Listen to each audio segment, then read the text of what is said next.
Salut les KT, j'espère que vous allez bien, que vous êtes en forme. On se retrouve pour parler du chapitre 10 de Dragon Ball Kakumei, intitulé La vraie justice, et ce chapitre, il est incroyable. Pour commencer, on va parler du personnage de Beerus. Il vient d'arriver sur sa planète natale, où se trouve également le personnage de Champa, le dieu de l'univers 6, le dieu de la destruction, qui est aussi le frère de Beerus. Il est déjà en train de méditer aux côtés de la tombe de son père. Ce que j'ai bien aimé en termes de petits détails, c'est que cette planète se trouve à la frontière de l'univers 6 et l'univers 7 pour expliquer les origines de Champa et pourquoi celui-ci est le dieu de la destruction de l'univers 6 et donner aussi une origine à Beerus sur le fait que c'est le dieu de la destruction de l'univers 7. C'est un petit détail, certes, qui est simple, mais il est logique et il est plutôt sympa. J'ai hâte de voir comment les deux personnages vont évoluer et comment ils vont essayer de s'entendre pour être prêts pour la guerre universelle à venir. Ce chapitre mettait en avant aussi la continuité de l'entraînement de Goten et de Trunks, toujours aux côtés de Whis. Souvenez-vous, dans le chapitre 9, ils avaient réussi le premier stade de leur entraînement. Là, dans ce chapitre 10, ils sont passés au deuxième stade. Et l'objectif de ce deuxième pilier d'entraînement, si je puis dire, c'est d'assimiler une boule de ki divin dans leur corps. Dans un premier temps, Goten et Trunks vont trouver cela facile, ils vont faire preuve de confiance, d'excès de confiance, et ils vont se rendre compte que ce n'est pas du tout le cas, que c'est hyper difficile. On peut voir qu'ils vont avoir extrêmement du mal à assimiler cette boule de ki divin. Et c'est à ce moment-là que Whis va rajouter le fait que seuls Goku et Vegeta ont réussi cet exercice, puisque la preuve, Vegeta et Goku ont débloqué le ki divin il y a un paquet de temps maintenant. Mais ce que Whis rajoute, c'est que au-delà de Vegeta et Goku, personne n'a réussi. Pire que cela, tous ceux qui ont tenté en sont morts, et il trouve déjà ça étonnant que Goten et Trunks, en train d'agoniser, être aux portes de la mort, soient toujours conscients. On voit que Trunks, il veut devenir plus fort que Vegeta, il veut se surpasser son père, donc il y a de la motivation. Pour Goten, c'est devenir plus fort et certainement sauver le personnage de Goku qui est emprisonné. Donc malgré tout, ces deux personnages, ils vont devoir faire preuve de caractère, preuve de détermination, parce que jusqu'à maintenant, ces deux personnages, on les catégorise comme deux enfants qui aiment bien rigoler et qui ne prennent pas les combats au sérieux. Là, ils vont devoir être sérieux pour à la fois survivre et surtout déverrouiller leur potentiel divin. J'ai hâte de voir vraiment l'évolution de ces deux personnages aux côtés de Whis, parce que déjà, on voit les effets bénéfiques qu'apporte Whis envers Goten et Trunks.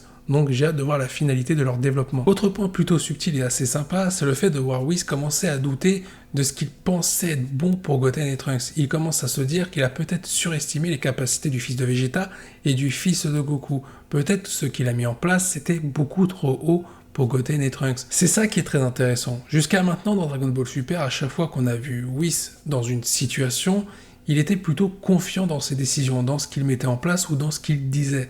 Là, le fait de voir Whis commencer à douter de ses a priori vis-à-vis de Goten et Trunks, c'est plutôt subtil et plutôt intéressant. Dans ce chapitre, on retrouve d'autres choses. On peut voir que Satan a appris à voler aux côtés de Videl et qu'il est plutôt heureux. Et on a un petit message pour nous dire que même les combattants les plus faibles veulent apporter leur pierre à l'édifice dans cette guerre universelle à venir. C'est plutôt intéressant, j'espère qu'on pourra avoir peut-être un petit moment de gloire pour Satan, ça serait un peu le running gag qu'on a vu dans Dragon Ball Z, pourquoi pas, mais il y a surtout autre chose dans ce chapitre qui m'a énormément plu, le fait de voir Vegeta s'opposer au roi Sadala et au milieu de leur combat de mettre en plein milieu ce sujet de discussion autour du Super Saiyan, ce que ça apporte à Vegeta, sa vision sur le Super Saiyan, et ce que ça apporte pour le roi Sadala, sa vision du Super Saiyan. J'ai bien aimé le fait que ces deux visions s'opposent. Globalement, dans l'univers 7, à chaque fois que le Super Saiyajin a été utilisé, c'était pour défendre la planète Terre ou défendre les proches de Goku et de Vegeta. Même si au début, Vegeta, quand il a utilisé le Super Saiyan, quand il l'a éveillé, c'était pas forcément pour les bonnes raisons. D'ailleurs, Vegeta en fait allusion. Il dit qu'au début, lui, il a commis des erreurs et on voit les regrets de Vegeta. Il dit qu'à l'époque, il a massacré des milliers de personnes uniquement par pur plaisir. Et d'ailleurs, le roi Sadala lui dit, justement, c'est cette transformation qui l'a rendu fou. Sauf que Vegeta, cette fois-ci, explique qu'il a évolué, non pas que grâce à Bulma et son fils, non pas que grâce à sa famille, mais grâce à son ami. C'est très rare de voir Vegeta prononcer le mot ami en l'associant avec le personnage de Goku. Il dit qu'il a évolué grâce à Goku en voyant Goku se transformer une multitude de fois pour protéger les siens. À chaque fois que Goku a eu recours à ces différentes transformations pour se surpasser, c'était toujours dans un but plutôt humain. Vegeta a donc progressé, évolué, changé grâce à ce qu'a montré Goku.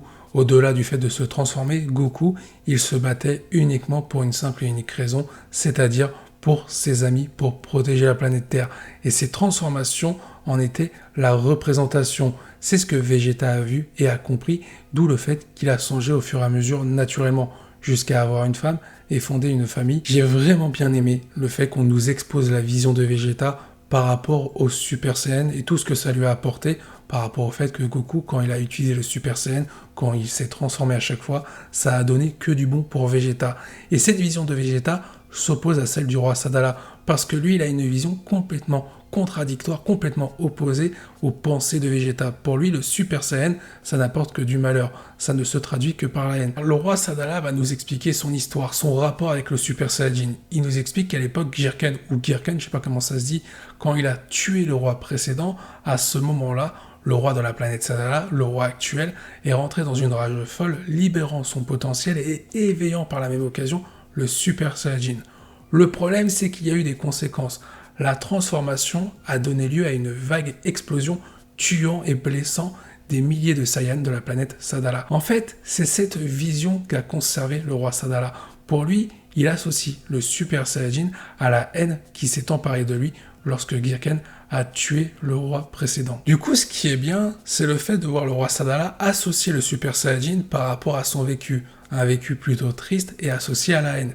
Mais Vegeta va lui dire qu'il y a d'autres Saiyans qui ont éveillé le Super Saiyajin, notamment des Saiyans de l'univers 6, qui l'ont éveillé différemment, sans avoir eu recours à la haine. Et c'est le cas de Kabé. Lui, Kabé, il l'a éveillé pour justement être capable de protéger ses amis de l'univers 6. Et c'est l'argument que va donner Vegeta par rapport à ce que dit le roi Sadala. J'ai bien aimé du coup ces deux visions s'affronter, la vision de Vegeta avec celle qui rentre en opposition, la vision du roi Sadala et les différents arguments qui nous sont proposés du côté du roi ou du côté de Vegeta. À la fin du chapitre, on voit Vegeta parvenir à convaincre le roi Sadala que le Super Saiyajin, il suffit de l'utiliser à bon escient et que ce n'est pas une forme démoniaque. Ce qui est très intéressant dans le développement, c'est qu'on fait évoluer Vegeta par rapport à ses regrets, par rapport à sa vision, par rapport à son vécu.